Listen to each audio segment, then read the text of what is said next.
शुक्रवारी भाजपचे केंद्रीय निरीक्षक मुंबईमध्ये दाखल होणार आहेत। 2 केंद्रीय निरीक्षक मुंबईमध्ये दाखल होणार आहेत। मुख्यमंत्री भाजपचाच होणार हे आता स्पष्ट आहे। मुख्यमंत्री कोण बनणार याकडे आता राज्यातील जनतेचं लक्ष लागून राहिलंय। कुणाच्या नावावर शिक्कामोर्तब केला जाणार याकडे आता सर्वांचंच लक्ष राहिलंय। तर याबाबत आपण अपडेट जाणून घेतोय आमचे प्रतिनिधी राहुल झोरी यांच्याकडून। राहुल, आपण एकंदरीतच पाहतोय महायुतीच्या गोटामध्ये अनेक हालचाली होत आहेत। शुक्रवारी सुद्धा भाजपचे केंद्रीय निरीक्षक मुंबईमध्ये दाखल होत आहेत। त्यांच्या निर्णयाकडे सर्वांचंच लक्ष लागलंय। काय अपडेट? अगदी भाजपमधून आता मुख्यमंत्री निवड होणार याची चर्चा ही जी आहे ती वारंवार जोर पकडताना दिसते आणि त्यामुळे मुख्यमंत्री काळजीवाहू मुख्यमंत्री एकनाथ शिंदे यांनी ज्या पद्धतीने आपली भूमिका स्पष्ट केलेली आहे, अद्याप कोणताही निर्णय जरी झाला नसला तरी आता भाजपचे केंद्रीय निरीक्षक हे शुक्रवारी मुंबईत दाखल होतील। अश्विनी वैष्णव यांच्यासोबत अजून एक निरीक्षक जे आहेत ते शुक्रवारी मुंबईत दाखल होतील आणि त्यानंतर भाजपचा प्रमुख नेता निवडीची प्रक्रिया जी आहे त्याला सुरुवात होईल। एकंदरीत बघितलं तर शिवसेना शिंदे गटाकडून एकनाथ शिंदे यांची निवड झाली आहे। अजित पवार गटाकडून स्वतः अजित पवार यांची देखील मुख्य नेता म्हणून निवड झाली आहे। त्यामुळे राहिली आहे फक्त भाजपची प्रक्रिया आणि त्यानंतर हा संपूर्ण माहितीचा एकत्रितरित्या मुख्यमंत्री पदाचा चेहरा जो आहे तो घोषित केला जाईल। मात्र तत्पूर्वी भाजपचा प्रमुख नेता निवडण्यासाठी केंद्रीय निरीक्षक जे आहे ते शुक्रवारी मुंबईत दाखल होतील।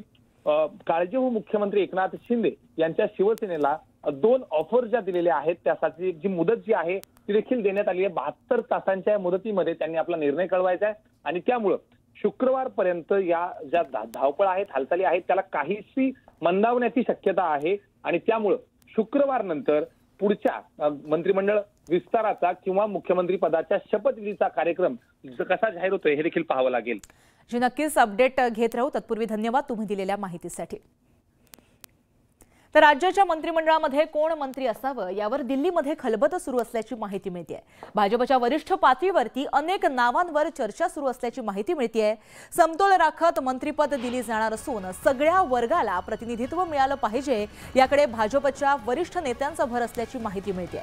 मुख्यमंत्र्यांसोबत होणाऱ्या शपथविधी वेळी भाजपच्या 10 पेक्षा अधिक मंत्र्यांचा शपथविधी होण्याची शक्यता आहे। मंत्र्यांची अंतिम यादी दिल्लीमध्ये तयार होणार असल्याची माहिती देखील आता प्राप्त होते। तर याबाबत आपण अपडेट जाणून घेतोय आमचे प्रतिनिधी प्रशांत लीला रामदास यांच्याकडून। प्रशांत, राज्याच्या मंत्रिमंडळाच्या जो मंत्रिमंडळ स्थापन होणार आहे त्या संदर्भात दिल्लीमध्ये चर्चांच्या फैरी सध्या सुरू झालेली आहे आणि महत्वाचं म्हणजे यावेळेस भारतीय जनता पक्षाचे मुख्यमंत्र्यांसोबत 10 मंत्रिपद शपथ व्हावी असा प्रयत्न भारतीय जनता पक्षाचा आहे। त्यासाठी काही मंत्री देखील दिल्लीत आलेले आहे आणि महत्वाचं म्हणजे जर बघितलं या सगळ्या पार्श्वभूमीवरती तर साधारणतः 10 मंत्र्यांच्या नावावरती याशिवाय इतरही मंत्र्यांच्या नावावरती सध्या दिल्लीत खलबत सुरू आहे।